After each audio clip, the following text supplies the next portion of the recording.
We can get more on the situation on the ground in Ukraine. Joining me in the studio now is Justin Crump, Chief Executive of Sibylline, military expert and veteran British Army tank commander. Good to have you with us. It's always good to have your expertise here. Now, talk us through what has been happening overnight. Reports of some Russian assaults taking place in some areas in the north of the country, Chernihiv there. How does that fit in to the wider strategic goals of the Russian military? Well, what you're seeing with these overnight strikes carried out by precision weapons, mostly cruise missiles, either fired from the Black Sea or from Russian aircraft, is an attempt to disrupt the flow of materials around the country for Ukraine, both to affect civilian resilience, so the infrastructure of Ukraine, but also mainly to stop NATO weapons supplies from getting into the country.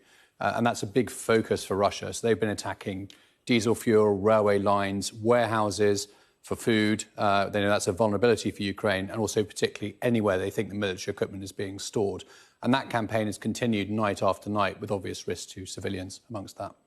Also hearing about the counter-offensive coming from Ukrainian forces. Just tell us where that is kicking off on this map. Yes, if you kind of think of the whole battle area you see here, kind of going from north to south, you have Kharkiv, where Ukrainian forces have been pushing in on the flank of the Russian offensive. They've achieved good success there in pushing the Russians back towards the border. But, of course, Russia mainly focused on the Donbass area and this area here towards Zaporizhia. And then on the western flank of the Russian side, you have Kherson, which is the main city, the only oblast capital that Russia has managed to capture, big and iconic location for them. But Ukraine is also building up forces there.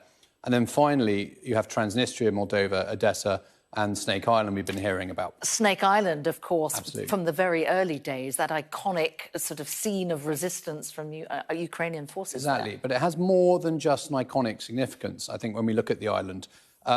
Its location in the Black Sea is very strategic, and Ukraine's actually been focused very heavily on trying to stop Russia from building up almost, if you like, a land-borne warship on the island. So Russia's been trying to get long-range surface-to-air missile systems in there.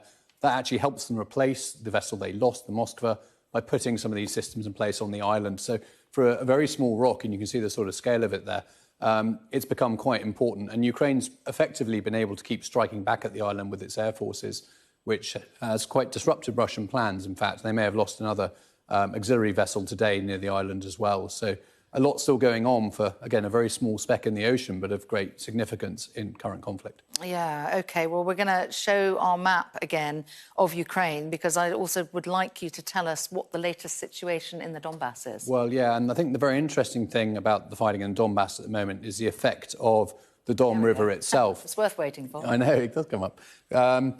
It's the actual Donetsk River itself is actually one of the key features of the battlefield at the moment. It runs pretty much along the northern edge of Ukrainian positions.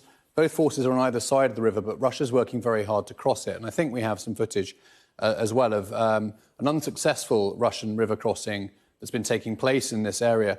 Now, they've tried to cross the river again and again. They did this earlier in the war around Izium, and they did eventually succeed, but they kept trying with these pontoon bridges to cross the river.